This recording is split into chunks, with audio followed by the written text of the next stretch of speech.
प्रक्रिया के नाम पर जो क्रॉप कटिंग करते हैं, उस क्रॉप कटिंग में खुला भ्रष्टाचार हो रहा है।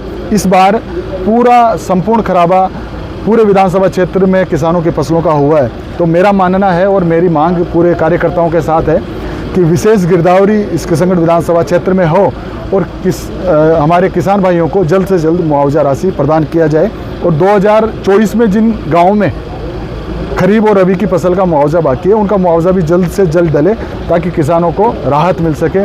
ऐसे प्रमुख मुद्दों को लेकर आज हमने एसडीएम साहब को ज्ञापन दिया है, उनको दिए गए हैं। कुछ लोग पीछे से जो लोग कह रहे हैं कि हमारे से 25-30 हज़ार रुपये भी लिए हैं, तो मेरा ये मानना है कि जो 1478 पट्टे जिनको हम दिलाने के लिए धरना किया, उनको केवल नोटिस दिया गया, कुछ लोगों को पट्टे दिया गया ताकि हमारी बात उनकी भी रह जाए। और अब चुनावी माहौल जैसे नज़दीक आ रहा है, जैसे आचार संहिता नगर परिषद की लगने वाली है, तो केवल और केवल मौका परस्ती वाली ये भारतीय जनता पार्टी केवल राजनीतिक फ़ायदा लेने के लिए अब पट्टे तैयार करके उनको देने की बात कर रही है।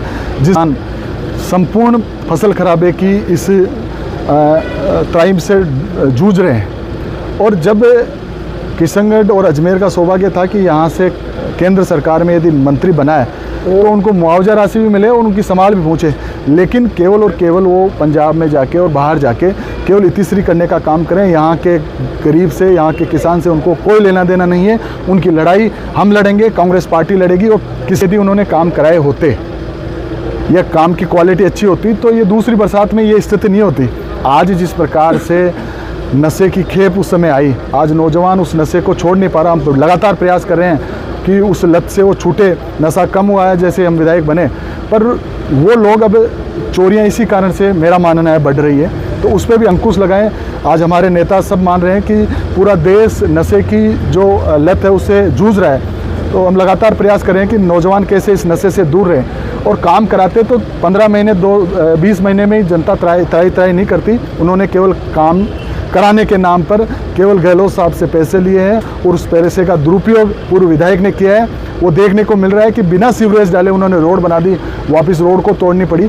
ऐसी कई बातें हैं, चाहे मेन चौराहे देख लो, चाहे अनेक व्यवस्थाएं देख लो, कानून व्यवस्था की बात कर लो, वो लगातार फेलियर हुए। केवल और केवल वो सड़क पर बैठकर ठेकेदारों से पैसे लेने का काम उन्होंने किया है, जनता को गुमराह करने का काम किया है। और आज भारतीय जनता पार्टी की झोली में बैठकर भारतीय जनता पार्टी की इस भ्रष्ट सरकार के खिलाफ एक शब्द नहीं बोल पा रहे हैं। यदि उनमें थोड़ी भी यदि इंसानियत बची है, थोड़ी भी जनप्रतिनिधि की यदि खूबी है, तो अपनी सरकार, जिस सरकार के नुमाइंदे बन के वो कहा कि मोदी के परिवार हाथों हाथ जाके जैसे चुनाव हारे, जैसे भारतीय जनता पार्टी ज्वाइन की, तो उसके खिलाफ एक शब्द बोल के बताए।